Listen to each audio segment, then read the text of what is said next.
അയാൾ ഇങ്ങോട്ട് വന്ന് പറഞ്ഞു, എന്ത് സർപ്പക്കാവ്, ഞാനിപ്പോ അതിന്റെ ഇടപാട് തീർത്തരാന്ന് പറഞ്ഞ് ഒരു മണ്ണുമാന്തി ഒരു സാധനം കൊണ്ടുവന്നിട്ട് സർപ്പക്കാവിന്റെ അവിടെ ഇങ്ങനെ ഒരു പിടി പിടിച്ച് ഇങ്ങോട്ട് എടുക്കുകയും ഫോൺ വന്നു ഹൈദരാബാദിൽ നിന്ന്. അദ്ദേഹത്തിന്റെ ഭാര്യയ്ക്ക് സെർബിൾ സ്ട്രോക്ക് ഉണ്ടായിരുന്നു, തളർന്നുപോയെന്ന്. യന്ത്രോടെ വെച്ചിട്ട് അയാൾ തിരിച്ച് ഭാര്യയുടെ അടുത്ത് പോയി. പിന്നെ കേരളത്തിൽ വന്നിട്ടില്ല. ചില ക്ഷേത്രത്തിൽ ചെല്ലുമ്പോ നാഗക്ഷേത്രമാണ്, ചെല്ലുമ്പം പാമ്പിങ്ങനെ പത്തി വിടർത്തി നിൽക്കുകയാണ്. എന്തിനാമ്മ ഈ പാമ്പിനെ നമ്മൾ പ്രാർത്ഥിക്കുന്നേ? എന്തോ ഇത്? അമ്മ പറയും, നീ കണ്ടിട്ടില്ലടാ മൂർഖം പാമ്പിനെ, ആ മൂർഖം പാമ്പാ ഇത് എന്ന് പറഞ്ഞ കുട്ടി അപ്പം ഒന്നും മിണ്ടത്തില്ല. അവൻ ഹൈസ്കൂളിൽ കയറുമ്പോൾ ഫിസിക്സ് കെമിസ്ട്രി പഠിച്ചു കഴിയുമ്പോൾ പൊട്ടന്മാരെ, എൻ്റെ അപ്പനും അമ്മയും വിഡ്ഢികൾ, പാമ്പിനെ ആരാധിക്കുന്ന അപ്പനും അമ്മയും, തലയിൽ വിവരമില്ല എന്നേ കുട്ടിക്ക് മനസ്സിലാവുള്ളൂ. അപ്പൊ എന്താണ് ഈ നാഗം എന്ന് കുഞ്ഞിനെ പറഞ്ഞ് മനസ്സിലാക്കണമെങ്കിലേ കുഞ്ഞിന് മനസ്സിലാവത്തുള്ളൂ. ഒരു പുരുഷനും സ്ത്രീയും ലൈംഗിക വീഴ്ച നടത്തുമ്പോൾ ഭൂമിയിലെ എല്ലാ മനുഷ്യനും മൃഗങ്ങളും ഉണ്ടാവാൻ വേണ്ടി ലൈംഗിക വീഴ്ച വേണം. ആ ലൈംഗിക വീഴ്ചയിൽ പുരുഷന്റെ ശരീരം പുറപ്പെടുവിക്കുന്ന ബീജം, ആ ബീജം പാമ്പിന്റെ ഷേപ്പാണ്. അതിനൊരു ന്യൂക്ലിയസ് ഉണ്ട്, തല, അതിൻ്റെ ഒരു വാലുണ്ട്.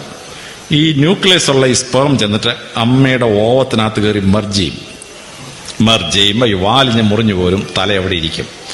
സാധാരണ സ്ത്രീകൾക്ക് 10 മുതൽ 16 വരെ ഓവം ഉണ്ടാവും. അതിൽ 5-8 ബലമില്ലാത്തതാണ്. ബലമുള്ള ഒരെണ്ണമാണ് ഈ ഫെർട്ടിലൈസ് ചെയ്യുന്നത്. പുരുഷൻ ലൈംഗിക വീഴ്ചയിൽ 8 ലക്ഷം മുതൽ 10 ലക്ഷം വരെ സ്പേം ഉണ്ടാക്കും. ആ 10 ലക്ഷം സ്പേമിൽ 1-2 എണ്ണമേ ഫെർട്ടിലൈസ് ചെയ്യത്തുള്ളൂ. ദൈവത്തിന്റെ വലിയ കരുണയാണ് ഈ 10 ലക്ഷം ഉണ്ടാക്കാൻ. എന്നാലും ഒരെണ്ണം ഉണ്ടാവും, ഒരു മനുഷ്യൻ ഭൂമി ജനിച്ചോട്ടെ എന്നാണ്. ആ ജനിക്കാനുള്ള സ്പേം ഒരു പാമ്പിന്റെ ഷേപ്പിലാണ്, മൂർഖം പാമ്പിന്റെ ഷേപ്പാണ്. ആ കുട്ടി ഗർഭത്തിൽ ഉരുവാവും. കുട്ടിയുടെ ഷേപ്പ് എന്താണ്? കുട്ടിയുടെ ഷേപ്പ് പാമ്പിന്റെ ഷേപ്പാണ്.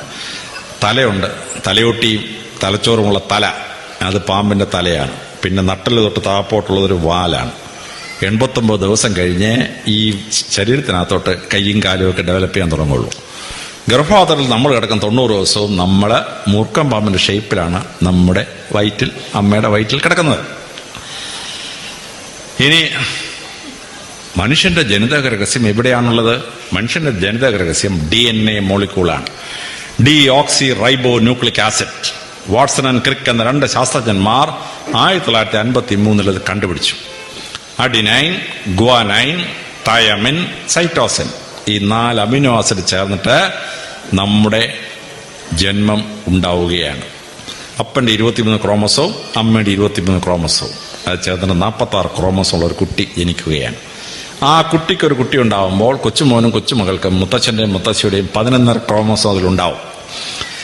കൊച്ചുമോനൊരു കുട്ടി ജനിക്കുമ്പോൾ പ്രപിതാമഹന്റെയും പ്രപിതാമഹികളുടെയും 5.25 ക്രോമസോം ആ കുട്ടിയിലുണ്ടാവും. അങ്ങനെ 800 വർഷം കഴിയുമ്പോൾ, 32 തലമുറകൾ കഴിയുമ്പോൾ നമ്മുടെ മക്കൾക്ക് നമ്മൾ കൊടുത്ത അവസാനത്തെ ക്രോമോസോമിന് സ്വതന്ത്ര എക്സിസ്റ്റൻസ് ഇല്ലാതാവും. പക്ഷേ ആ ക്രോമോസോം ഉണ്ടാക്കപ്പെട്ട ജീനുകൾ വീണ്ടും തുടരും.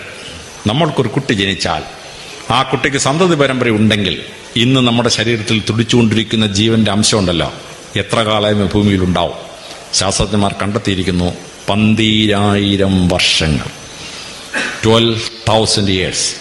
നിങ്ങൾ ഞാനും മരിച്ച് പട്ടടയിൽ വെച്ച് ഭസ്മമായി കല്ലറയിൽ വെച്ച് പുഴുവരിച്ച് തിന്നെല്ലാം തീർന്നു കഴിഞ്ഞാൽ നിങ്ങളുടെയും എൻ്റെ ശരീരത്തിൽ ഇപ്പോൾ തുടിച്ചുകൊണ്ടിരിക്കുന്ന ഒരംശം 12,000 years, 12,000 കൊല്ലം ഭൂമിയിൽ ഉണ്ടാവും.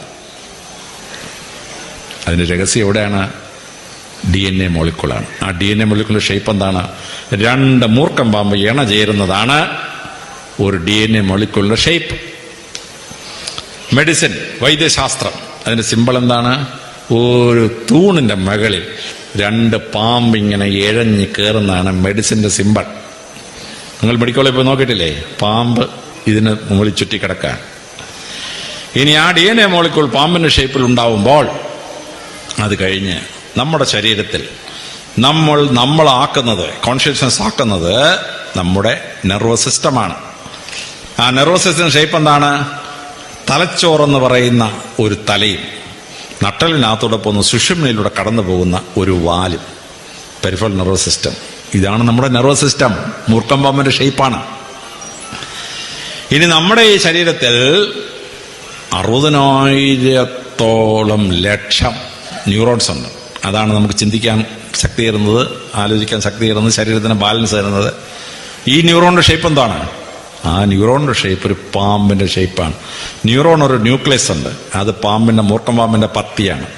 താപ്പോട്ടൊരു വാലുണ്ട്, അത് ഒരു മൂർക്കം പാമ്പിന്റെ ഷേപ്പാണ് നമ്മുടെ ന്യൂറോൺ.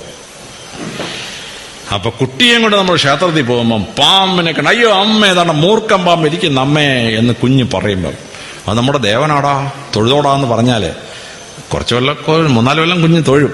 ഹൈസ്കൂളിൽ ചെല്ലും പറയും എൻ്റെ അപ്പനും അമ്മയ്ക്കും വിവരമില്ല, മൂക്കം പാമ്പിനെ ആരാധിക്കുന്നവരാണ് എൻ്റെ അപ്പനും അമ്മയും എന്ന് കുട്ടി പറയും.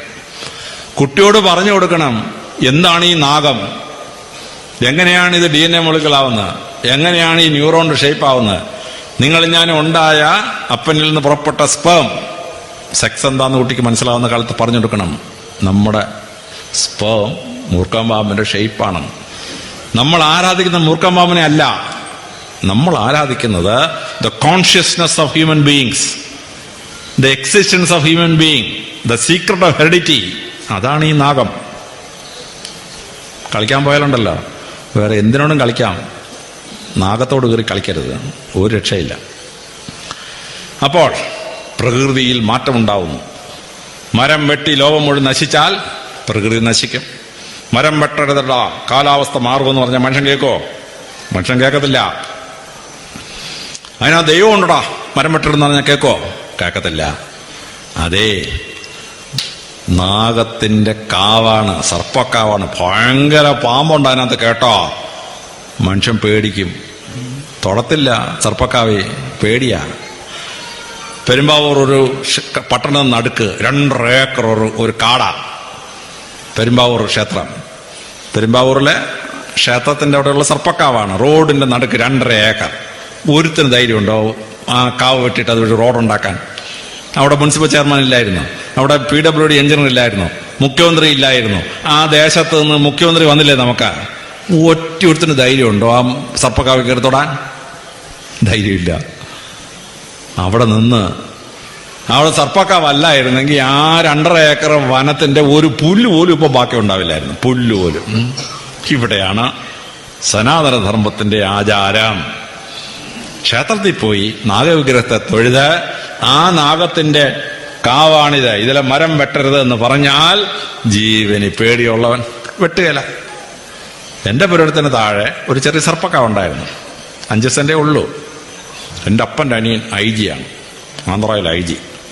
അയാൾ ഇങ്ങോട്ട് വന്ന് പറഞ്ഞു എന്ത് സർപ്പക്കാവ്, ഞാനിപ്പോ അതിന്റെ ഇടപാട് തീർത്തരാന്ന് പറഞ്ഞ് ഒരു മണ്ണുമാന്തി ഒരു സാധനം കൊണ്ടുവന്നിട്ട് സർപ്പക്കാവിന്റെ അവിടെ ഇങ്ങനെ ഒരു പിടി പിടിച്ച് ഇങ്ങോട്ട് എടുക്കുകയും ഫോൺ വന്നു ഹൈദരാബാദിൽ നിന്ന്. അദ്ദേഹത്തിന്റെ ഭാര്യയ്ക്ക് സെർബിൾ സ്ട്രോക്ക് ഉണ്ടായിരുന്നു, തളർന്നുപോയെന്ന്. യന്ത്രം അവിടെ വെച്ചിട്ട് അയാൾ തിരിച്ച് ഭാര്യയുടെ അടുത്ത് പോയി. പിന്നെ കേരളത്തിൽ വന്നിട്ടില്ല. അദ്ദേഹം മരിക്കുന്നുണ്ട്. ഞാൻ ആ സർപ്പക്കാവ് ഉൾപ്പെടെയുള്ള വസ്തു വാങ്ങിച്ച് വീണ്ടും സർപ്പക്കാവാക്കി. സർപ്പക്കാവ് തൊട്ട് കളിച്ചാണ്ടല്ലോ വിവരം അറിയും, സന്തതി വിവരം അറിയും. ഒരു സംശയം വേണ്ട, ഒരു സംശയം വേണ്ട. അപ്പോൾ ആ കാവിന്റെ സങ്കല്പം എന്താണ് സർപ്പം എന്ന് കുട്ടിക്ക് നോളജ് ഉണ്ടാവുന്ന കാലത്ത് അപ്പനും അമ്മയും പറഞ്ഞു കൊടുക്കണം. പറഞ്ഞു കൊടുത്താൽ ആ കുട്ടി ആ ഹിന്ദുമത ആചാരം എന്താണ്, ആ ക്ഷേത്രാചാരം എന്താണ്, എന്തുകൊണ്ടാണ് പാമ്പിന് അവലും പാലും ഒക്കെ കൊടുക്കുന്നത് എന്ന് കുഞ്ഞിന് മനസ്സിലാവും.